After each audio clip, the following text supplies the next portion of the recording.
Notre objectif, vous proposer chaque mois des thématiques liées aux instances représentatives du personnel, à la formation, au droit social, bref, toutes les thématiques liées à la gestion de vos ressources humaines. Alors sans transition, je vous propose de retrouver Fouzia pour le droit social. Tout d'abord, pour ce qui est de la couverture santé, le processus est simple, c'est celui de la négociation, soit au niveau de la branche, soit au niveau de l'entreprise. En cas de non réussite à une négociation, il faut savoir que c'est par décision unilatérale de l'employeur que cette mutualisation doit se mettre en place. Pour ce qui est de la prévoyance, eh bien, nous sommes sur le même processus de négociation. À défaut de négociation, décision unilatérale de l'employeur. La loi prévoit que les salariés doivent être informés de ces décisions. L'entreprise devra apporter réponse aux questions suivantes.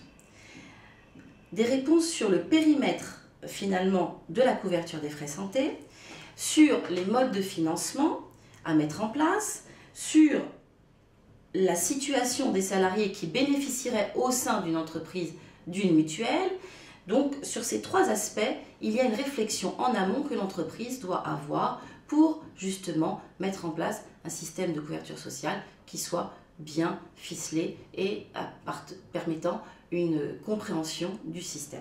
Autre sujet d'actualité en cette fin septembre, la réforme de la formation professionnelle. Alors Marie-Hélène, est-ce que tu peux nous parler des modifications liées aux représentants du personnel? Alors, premier élément, il faut savoir que ça ne concerne que les entreprises de 50 et plus salariés. Le Code a prévu depuis longtemps des dates en tant que telles. La première réunion, c'est avant le 1er octobre. La deuxième réunion, 31 décembre, avant le 31 décembre. Bien entendu, il faut aussi dire que les documents doivent être envoyés 3 semaines avant. Ce qui veut dire que pour une première réunion au 1er octobre, c'est le 9 septembre ou plus tard qu'on doit envoyer les documents. Bon, on ne peut pas dire que ce soit très cohérent parfois avec la vie de l'entreprise. C'est la raison pour laquelle la nouvelle législation propose que les entreprises puissent faire un accord et modifier ces dates, mais uniquement par accord d'entreprise. Donc du coup, on peut très bien en profiter pour revoir son accord GPEC, gestion prévisionnelle des emplois et des compétences. On peut en profiter pour se demander si oui ou non on intègre dans la politique de l'entreprise le fameux CPF, le compte personnel de formation, qui est arrivé aussi. C'est une bonne question pour pouvoir revoir les choses. Ceci dit, ça fait déjà depuis la loi de 2014 que l'entreprise doit donner des indications sur sa stratégie aux représentants du personnel. Donc ce n'est pas nouveau, il faut quand même là aussi le comprendre. Il y a aussi d'autres modifications qui impactent la consultation des représentants du personnel. C'est la banque de données économiques et sociales qui doit être mise en place.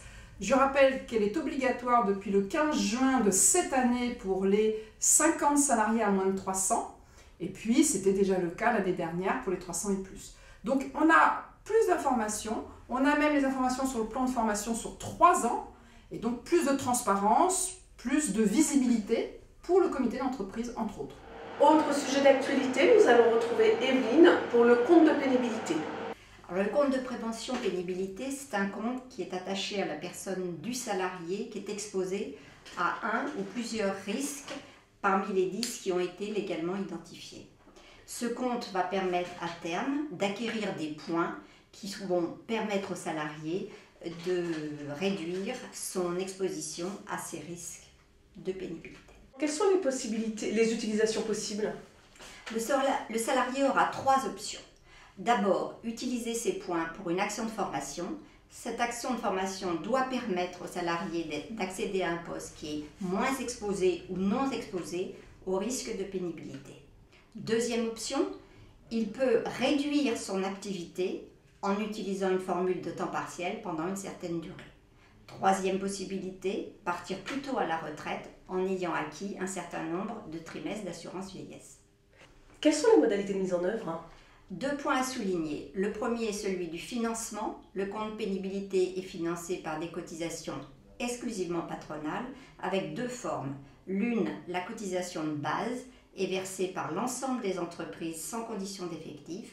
La deuxième, que l'on appelle la cotisation additionnelle, est versée uniquement par les entreprises qui exposent des salariés à des facteurs de pénibilité.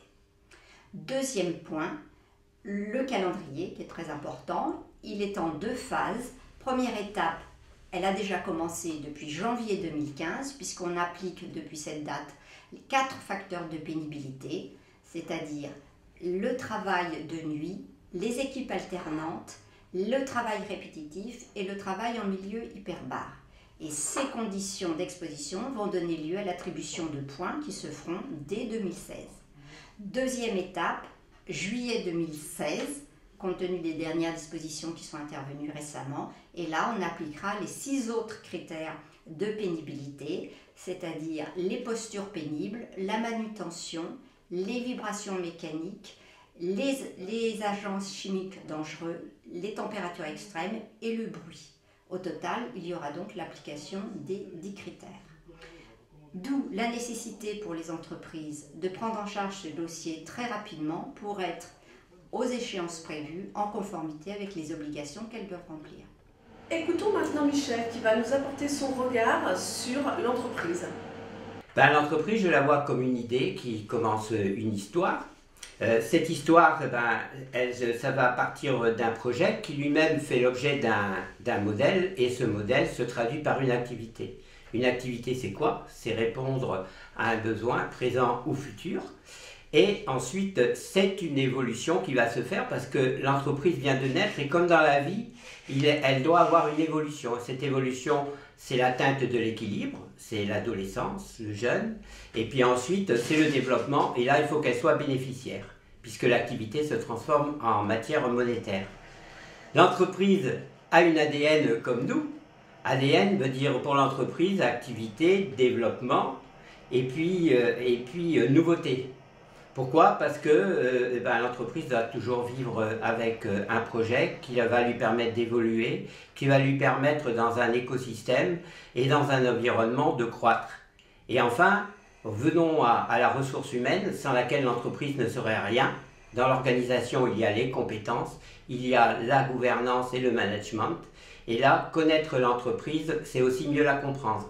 Et à ce titre, la formation est vraiment une stratégie à employer de façon à ce que les collaborateurs participent à une réflexion, non pas dans le sens de la seule critique, mais véritablement en étant factuel et en faisant des suggestions.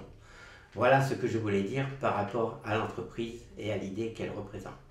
C'est la fin des news de l'AERA. Nous espérons avoir apporté un éclairage sur les différentes thématiques abordées.